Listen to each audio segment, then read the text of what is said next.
اس کو کہتے ہیں توبہ۔ آج ہمارے دور میں جو توبہ ہوتی ہے اس کا حال کیا ہے؟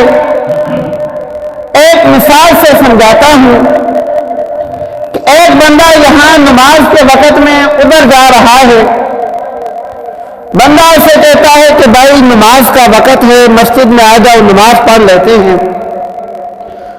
تو وہ بندہ کہتا ہے یار بڑے گنہگار ہیں، اللہ معاف فرمائے، ہمارے لیے بھی توبہ کرنا، میں ذرا موبائل پہ جو ہے نا پیکج لگوانے جا رہا ہوں، میں نے رات کو یہ سیریل دیکھنا ہے۔ تو یہ توبہ نہیں ہے، توبہ کے ساتھ یہ مذاق ہے۔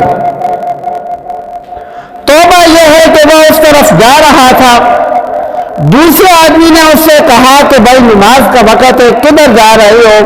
وہ فوراً پلٹ آتا کہ واقعی میں غلطی پر تھا، یہ دکان کو جانے کا وقت نہیں ہے، یہ مسجد میں آنے کا وقت ہے، تیری مہربانی، تو نے مجھے اس گناہ سے روک لیا، الہ العالمین میری اس غلطی کو معاف فرما، میں ابھی مسجد جاتا ہوں، مسجد آ جائے۔ اس کو کہتے ہیں توبہ۔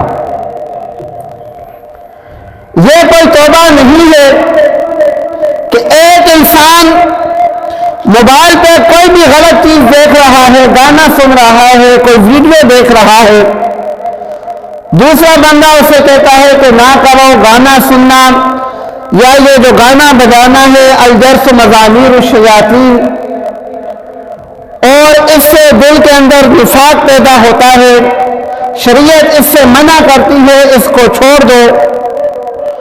تو وہ بندہ کہے دے یار گناہگار ہیں، دعا کرو اللہ رب العالمین مجھ سے میری یہ عادت چھڑا دے، اور توبہ کرتا ہوں، لیکن وہ ویڈیو دیکھنی نہیں چھوڑتا۔ تو یاد رکھو وہ بندہ توبہ نہیں کر رہا، نہ توبہ کی درخواست کر رہا ہے، بلکہ صرف توبہ کے ساتھ مذاق کر رہا ہے۔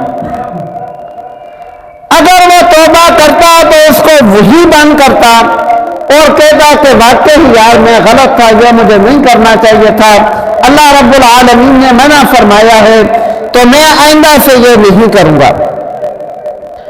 ہماری آج کی توبہ جو ہے توبہ کے ساتھ مذاق ہے۔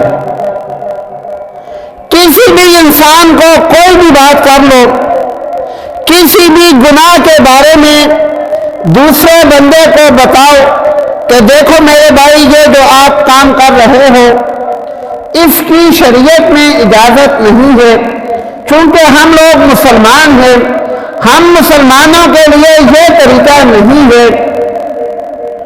تو اگر اگلا بندہ واقع ہی اللہ رب العالمین کے خوف والا ہوگا، اس کے دل میں اللہ کا خوف ہوگا، تو وہ رک جائے گا کہ اللہ نے مجھے منع کیا ہے تو میں کیوں کروں۔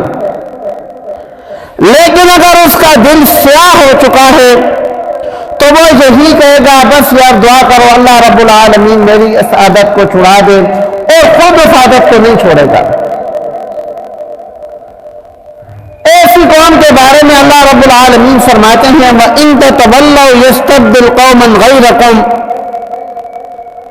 کہ یہ بات یاد رکھو، اگر تمہیں گناہوں کی لت پڑ چکی ہے اور توبہ نہیں کرتے ہو تو اللہ رب العالمین کو تمہاری ضرورت نہیں، اللہ رب العالمین تمہیں ہٹا کر اس روئے ارض پر اور ایسے لوگ لے آئیں گے جو اللہ رب العالمین سے توبہ اور استغفار کرنے والے ہوں گے۔